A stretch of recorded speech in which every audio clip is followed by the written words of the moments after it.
with NCCU head coach Granville Eastman. Coach, how'd you spend the off week? Well, it was a twofold plan. Was really to work on some fundamentals. We have some young men that we've been kind of waiting and saving for emergency situations and so forth, and so it was important to kind of just work on their development. We went back and looked at some things as far as our teaching of our schemes and our systems, and we thought that fundamentally that we needed some work.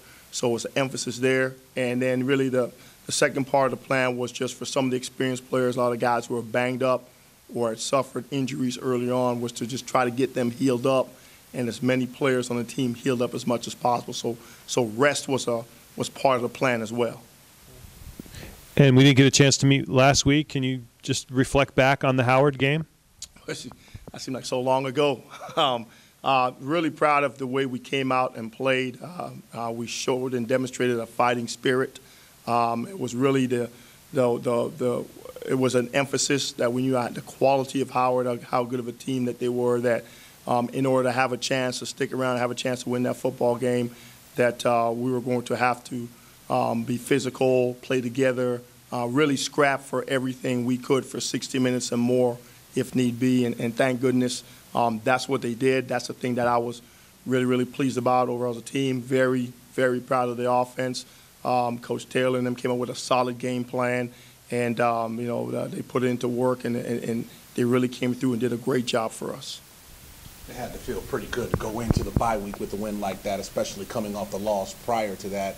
Can you speak on how proud you were of their effort, showing up and bouncing back from the loss the way that they did in that game? Well, like I showed that, I shared with them, what they demonstrated was just a glimpse. It was a snapshot of what we're capable of when we rally around one another, limit mistakes, and come out and fight. I think at this point in time, I'm not afraid to admit it. We're going through some growing pains in certain areas of the team, and it's going to take really a collective effort for us to win a football game. There's nobody on that schedule that we're just going to, certainly MEAC play, just going to line up on against and then have that W. And so that's pretty apparent that we're going to have to play fundamentally sound. We're going to have to really, really play together and limit mistakes. So I shared with them that they just demonstrated some of the things that they're capable of, and we need to keep going in that direction. It seems like over the last 2 or 3 years with the conference wins, with the exception of a few, they're always down to the fourth quarter. It's never – I know it doesn't do a lot for your health, but it kind of builds character for your team and those guys playing. Can you kind of talk about those close wins each weekend and how that kind of helps you guys in the long run? That's a great question. I've been doing a little self-study, analyzing myself over the last week or so. And, the FAMUs, Norfolk, who's ahead of us, even Howard to some extent, we've played those guys and we won championships, but those games were always close. And in 2014, I think we saw that, we were winning close football games. And that was the testament that, that's where we really started to see that we were getting ready to turn the corner. I don't know if our football team is that way right now, but I know if we can keep ball games close and then find ways to win it, then we'll be right back where we need to be, where we want to be. But I think what you're seeing now is that some of those schools that we played close ball games with, they're finding a way to win them. And, we've still got plenty ahead of us. And I think there are opportunities out there where we can kind of show our character, our mettle, and become that winning program again. But we're going to have to win a lot of close games. I know you prefer to maybe not go down to the wire and the game be decided maybe third or fourth quarter, but in the long run, does this do something good for your team as far as having those close fights week in, week out? Yeah. Oh, yes, absolutely. Well, my heart can't take it very much. I've probably aged about 5 years from the last game, but I think it does. I think it really gives a coach and the coaching staff an idea of where their team is. If you can find ways to win close ball games, it speaks to about your preparation. It speaks to about your overall character, and it really speaks to a lot of things. I think intangibles about the individuals that you just can't coach. How bad they want it, how much success means to them, And we still, the verdict is not in on this team in those particular areas. What is it about Norfolk in particular? I'm looking here at the last 4 or 5 games have always been decided in the fourth quarter. That question was asked me earlier, and that team that came in there and beat us up pretty bad too. It was we had matches like that. I think specifically with Norfolk, there's certainly a mutual respect for one another, as we both like to pride ourselves on being physical football teams that are coached well, that feel that we are more deserving of a win than the other. And so that makes for good, healthy competition. And I think that's what has happened over the last, 3-4 years. We all know what they did last year coming in here. And so it's not a team you definitely can take lightly. We have to get up for that football game. And but I think it stems from a mutual respect. They're coached very well by Coach Scott. I've known Coach Scott over 20-something years. We started off as young coaches working the camp circuit together. And so I know he'll have those guys ready. And I'm pretty confident we'll have our guys ready as well. Norfolk State has the #1 defense in the league. As a defensive coordinator yourself, I'm sure you can respect that. Tell us about some of the things that you see that they do really well defensively. Well, it is no surprise. They're playing as a unit first and foremost. They're playing as 11 guys on the field. They're running and flying around to the football. They're very, very confident. They're making tackles in the open field, but they really do a good job of corralling the football and pursuing the football, something that we have taken pride in here in the past of that, they may get by 1, but they're not going to get by 2 or 3. And that's what these guys are doing. They're letting it loose. They're flying around. They have found ways to apply pressure to the quarterback up front, which is where I think it all starts. And so those are things that we have modeled and continue to model our program after defensively. They're just doing it at a very high and consistent, efficient, level right now. Coach, after you're coming off of a bye week here, what is the main message you wanted to get across to your team as you head down the stretch here in the next month here or so, as you wrap up the season here? Well, we have to be focused on what our goals are, and it's one game at a time. This is the most important game in our program's history because this is the next one up, and we feel that we are in a playoff football situation. Have been now for the last week, going on 2-3 weeks, and so the focus has been on what are our goals and how we're going to go ahead prepare to win the football game. And really, that's it. Might be a little short-sighted, might be just limited, but I don't think we can get ahead of ourselves in any form or fashion. We've got to look at the things that we need to do to be competitive in this game with a chance to win, and this outcome will dictate and set up for the next. 5 teams in the league right now with 1 loss. Does that kind of speak to the balance of the league this year more so than in the past? Without question.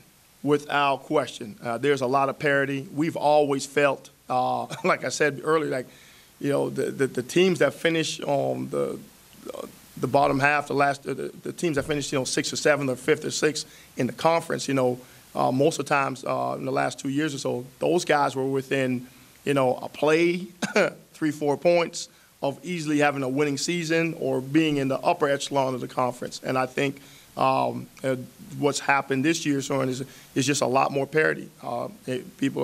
Some teams have got guys who are growing up, like Norfolk, and what they're not doing is that they're finding a way to win and not lose the football game. Things that we have prided ourselves on, and we have to show some growth in that area, that we're just not going to lose football games by making dumb mistakes, self-inflicted wounds. Those are the things that are my concerns right now.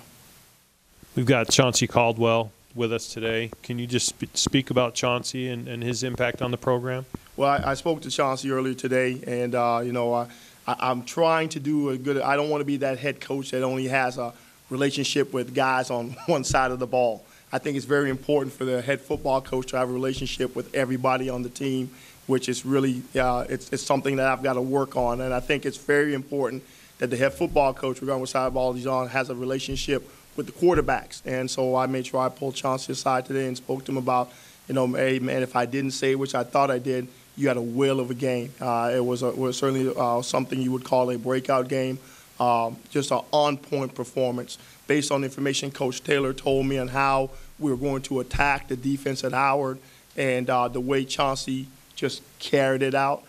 Couldn't be more proud of him, more pleased for him, or more proud for him, pleased, of him. I think the thing that I shared with him, I've been telling everybody, what I was very happy to see was how he led the team.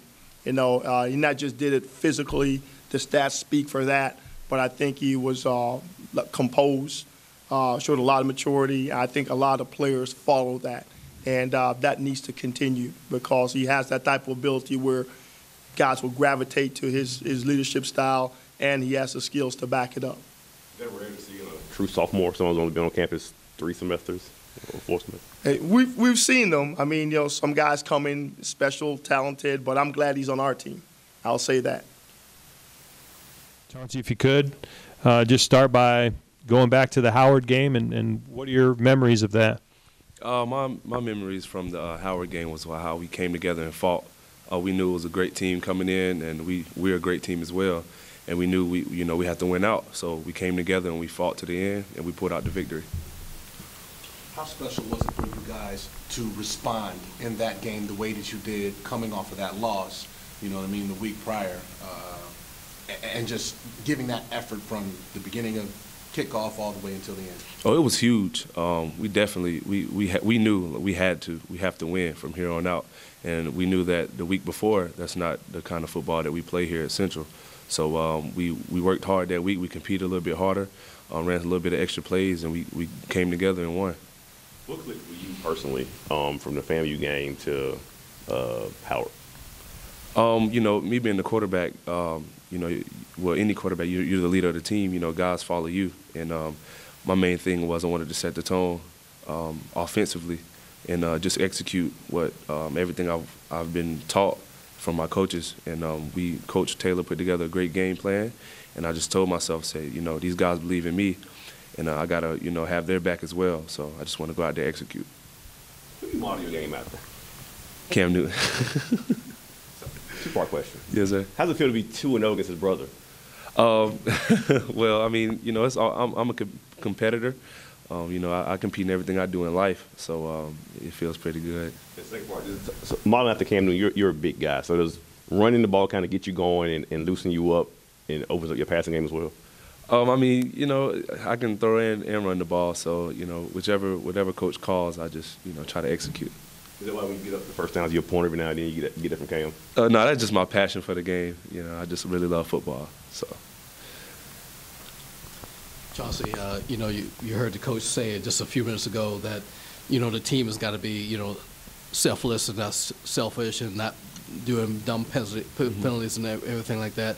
Just speak on that about what you all have to do to keep this thing rolling here. We just, we get held accountable for the penalties, and as a team, we know that we can't hurt ourselves. We had some bonehead penalties last week, and we can just get back in the drawing board and work on it as an offense and defense. So.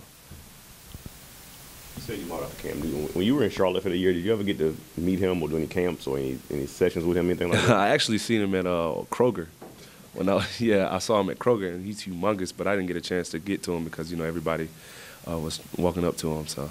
What is it about his game that you kind of see in yourself? Well, it's more of his story. We kind of have a similar story, how he battled adversity to get to where he's at. And I've been a Cam Newton fan since he was at Florida. He was number 13, and when he left Florida, I always followed him even when he went to Blinn. And his story is kind of similar to mine because I've battled a lot of adversity as well. And that's one reason why I love him so much. What's some of that adversity that you battled that you're speaking of that relates you to Cam Newton? Injuries. I had shoulder surgery. After my senior season of high school, I tore my shoulder, and I basically, it was a toss-up if I ever be able to throw again. And me personally, if I can't play quarterback, I'm not gonna play the game of football. So, it was definitely a huge thing to go through at 18 years old. And I graduated high school early as well, so I'm in college campus, and for the first 3 months I was here, I couldn't write because I had surgery. So it's just battling adversity, and it's me, I'm a God-fearing man, and I put my faith in God. And it's really a blessing and honor that I'm in the seat I'm in today. Did they try to get you to play? Like, did they have that conversation? Like, if you can't play quarterback, we might want you here before you came here? And they might want you to play another position. Oh, no, I actually had surgery when I got here. They actually, my coaches had faith in me. They had faith that I was going to, bounce back from the surgery, and I came back actually stronger than I was before I got hurt. He's a guy, you said you've been following him his whole career. He's a guy they thought, he can only run, he can't really throw the ball. Then he wins MVP. How much did his career path kind of motivate you to show that you can do the same thing? 'Cause I'm sure that knock was on you, too, that you're a running guy first. Yeah, a lot of people think that I can just run the ball, but it's just motivation. Like it was motivation for him. Everybody thinks that he can't pass the ball, and for him that season when he went undefeated, I was so happy. Close to undefeated, went to the Super Bowl. I was so happy because it's like you proved the doubters wrong. And in my situation, like last year, as a true freshman, I kind of ran the ball a lot, and I didn't really give my receivers a chance to make a play on the ball because I ran so much. And me personally, I'm a passing quarterback. I'm a dual threat, but I can definitely throw the ball. So. Your confidence at this point, especially after having a game like you did against Howard, I mean, where can it go from here? I mean, how are you self-evaluating your game and what you think you can improve upon moving forward based on what you have improved on since your true freshman year?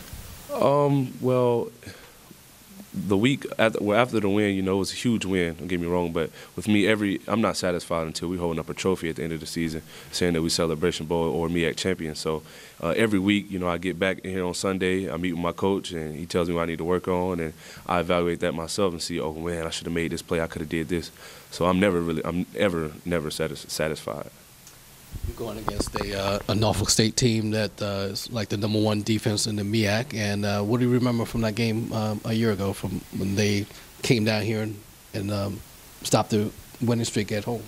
It was definitely heartbreaking. We had a winning streak. We were nationally ranked in the top 25, and for them to come and beat us, we were hurt. So this game means more to us, not only because it's a MEAC game, but we have to get our redemption because we lost at home.